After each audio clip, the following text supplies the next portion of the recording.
asked an excellent question. Is hope a feeling or a choice? Is hope a feeling or a choice? You probably won't be too surprised to learn that when I'm preparing to think about a sermon, I often Google a keyword or phrase to sort of help get the juices flowing, see what pops up. So I Googled hope and what gives you hope. And you know what I kept seeing again and again? God. God gives me hope. And I thought, well, that's no help at all. That's not going to fly at FCU.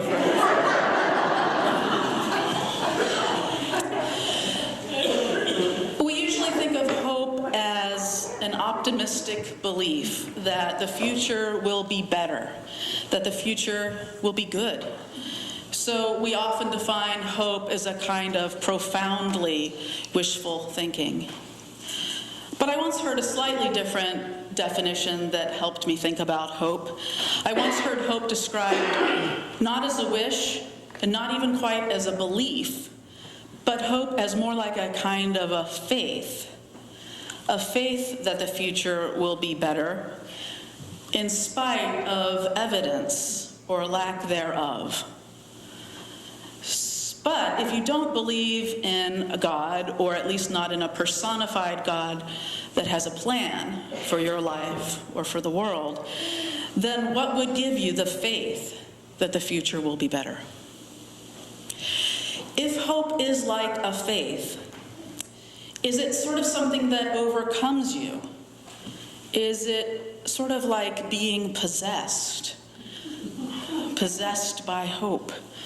You're either possessed by hope or you're not.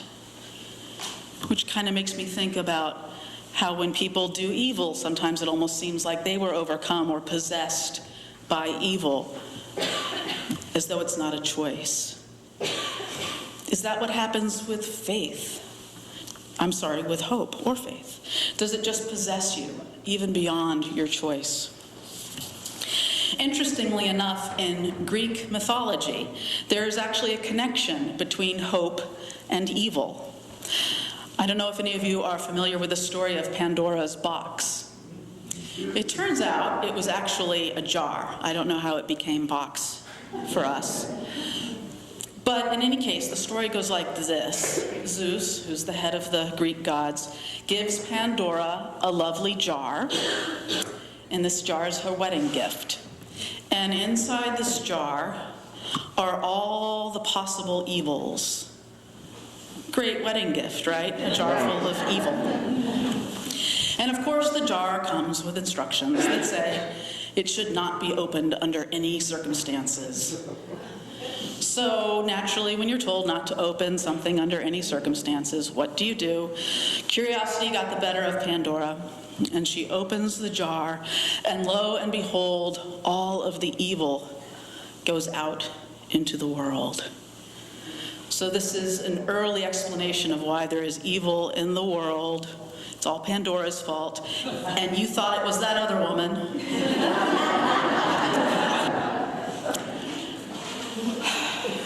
In any case, Pandora is horrified when she sees the evils coming out of the jar.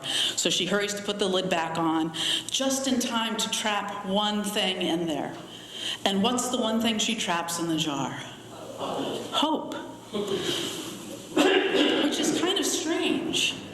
It's led to never-ending interpretations. Was hope one of the evils of the world? Or is hope the antidote to evil that somehow got put into the jar? It's hard to know. Discussing the story, professor of psychology Christopher Peterson writes, "How does the old joke go? Question, what's a nice person like you doing in a place like this? Answer, the same thing everyone does in a place like this." That is, he writes, based on this myth, hope must also be evil. That's why it was in that jar. It's pretty straightforward. Given all the evil in the world, he says, hoping that things will be different is stupid and thus evil in its effects. As Nietzsche argued, he says, hope prolongs whatever torments us. But then he goes on ultimately to argue that there is good hope and there is bad hope. There's false hope and hope that is real. He writes, yes, there are evil things in the world, but just as genuine are the good things in the world, like friendship, love, service. The real world is more complex than Greek myth, he says, and we should approach it in its full complexity, acknowledging good and evil, and recognizing good hope and bad hope. For him, good hope is hope for things that can happen, and bad hope is hoping for things that can't possibly happen. Bad hope, he thinks, keeps you clinging to a false reality, and that's not helpful. So I keep coming back to that description of hope as almost more like a kind of faith that the future will be better in spite of evidence that seems to be to the contrary. But can't it be helpful or positive sometimes to let hope carry you through the hard stuff, the hard times, whatever the current evidence seems to be saying? Then the question becomes, what is good hope? What is this helpful good hope, and how can one find it? I'm not so sure that you can simply just choose to have hope, but I think you can choose to try to have hope. I think you can choose to aspire to be hopeful. I'm not sure you can fake it till you make it, but it might not hurt in helping hope to possess you. But there's also a sort of mystical part to it. It reminds me of the Holy Spirit for Christians. It's sort of hard to put into words, but it's common in the Christian tradition to depict the Holy Spirit as a bird or as a dove that descends, for instance, on Jesus, is being possessed by hope, almost like the Holy Spirit perching on you or in you. And is that why Emily Dickinson, as the words we heard in the beautiful anthem, describes hope as a bird? Hope is the thing with feathers that perches in the soul and sings the tune without the words and never stops at all. Hope can be a kind of faith that all things work together for the good, as Paul wrote in his letter to the Romans in the New Testament. Sometimes people say everything happens for a reason, and that's certainly a hopeful thought. And it's usually said in the context of something bad that has just happened, hoping that it might turn out for the good. So for instance, let's pretend that I once missed my flight, which seemed like a big bummer. But then when I got on the next flight, I met my significant other. See, everything happens for a reason. But that's kind of like magical thinking, because of course it could have happened the other way. Perhaps another person who was on the standby list, took what would have been my seat on that first flight, but the love of their life was also on the next flight with me. It reminds me of one of my favorite movies, an independent film called Next Stop Wonderland. I don't know if any of you saw it, from 1998, filmed just in and outside of Boston. The characters are talking about whether or not things happen for a reason, whether there's a hopeful directionality to our lives. And the main character, Erin, who is very pessimistic, she doesn't think so. And she says, case in point, my parents, they met on an airplane. The only reason my mother was on the flight, she was supposed to be on an earlier flight, but on the way to the airport, her taxi struck and killed a little dog who was chasing a furry little squirrel, and she was delayed. That's a totally random act. That's why she met my father. And her friend, who's much more optimistic, says, no, Erin, that is fate. To which Erin responds, tell that to the dog. Right? So that's the problem with thinking all things work together to make your life better. Lots of things are working together to make the lives of other creatures possibly worse at that very moment. You think everything happens for a reason? I don't know. Tell that to the dog. Others would say everything does happen for a reason. It's just that that reason is science. Ultimately, everything happens because of the laws of the universe. Maybe your free will isn't even quite what it seems. Even your seemingly freely chosen activities ultimately come back to science and so on. This feels much less hopeful, even if it's largely true. But maybe it is hopeful in a different way. Could it be that there's something in the core of our very existence, something in the core of the universe that just makes sense even when we can't see it? Hope can be faith not that everything is necessarily going to be good or bad, but just that everything is what it needs to be in the big picture. It's sort of putting your faith in the cosmos, putting your faith in the laws of the universe, which in a way is a more humanistic, naturalistic way of putting your faith in God, I suppose. It doesn't imply any sort of decision-making process or special favor coming from a deity. Getting away from the Western version of God, or God that has a plan, it's interesting to think about it from a Buddhist perspective. From a Buddhist point of view, perhaps hope isn't even necessary at all.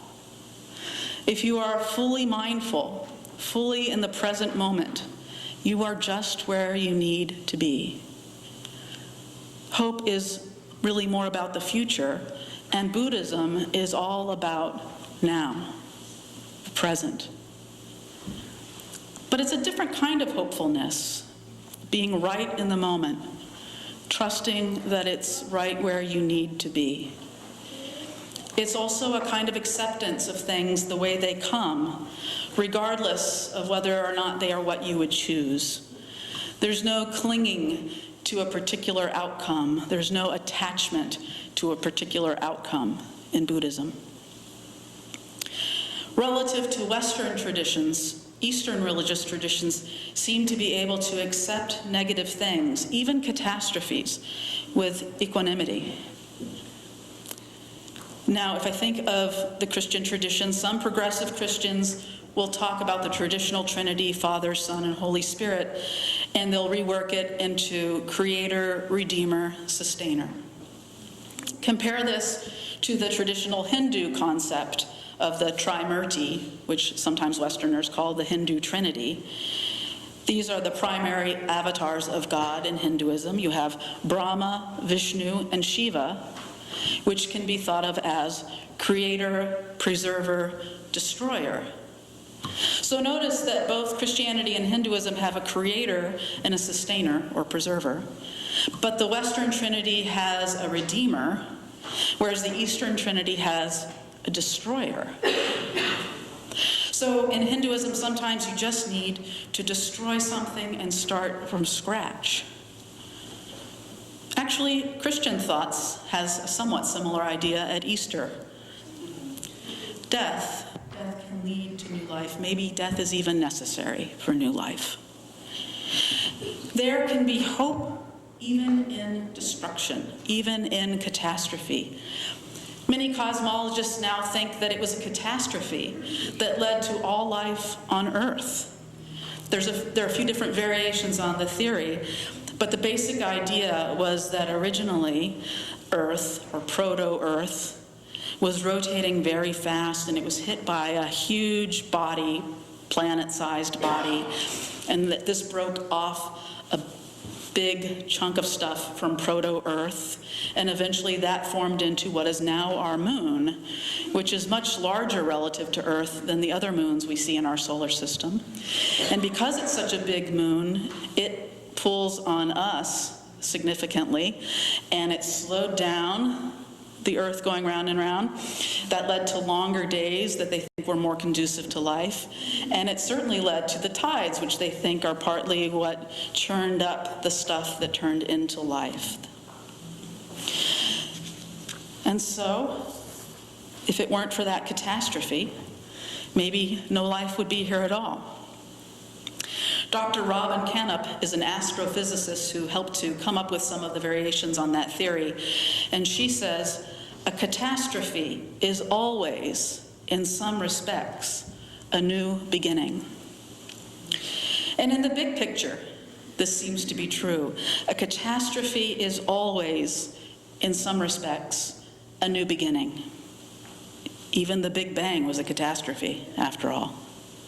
The laws of our universe do seem to require death or destruction, or Shiva, if you will, to clean the slate, to leave room for new life, new creation. Without destruction, there isn't the room for new creation.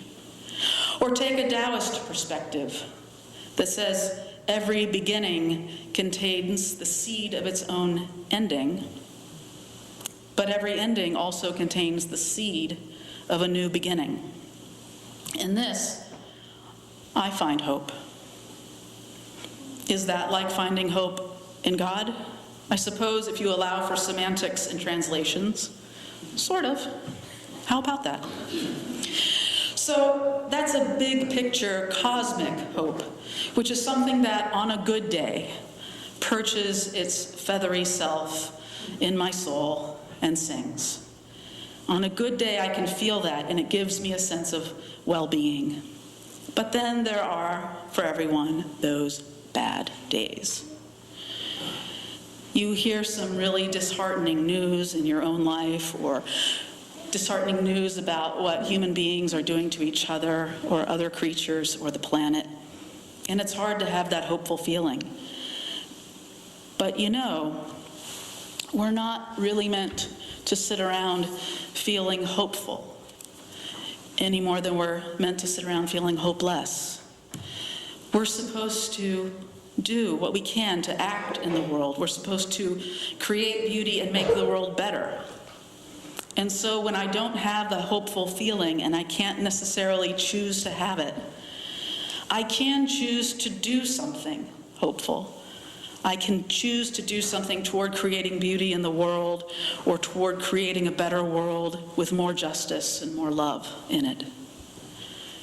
Cultural critic and Presbyterian minister Chris Hedges puts it this way: hope does not come with the right attitude.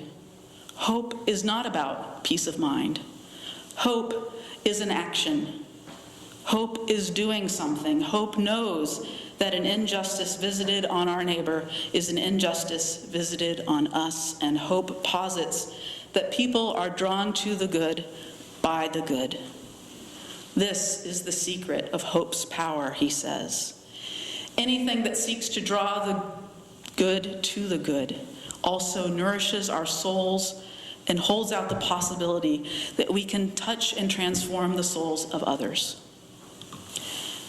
The antidote to evil and the antidote to feelings of hopelessness, it's the same: to do good in the world, to throw yourself into social action projects or social justice activism. When you're feeling hopeless, acting for the good, working with love toward justice will help you feel more hope.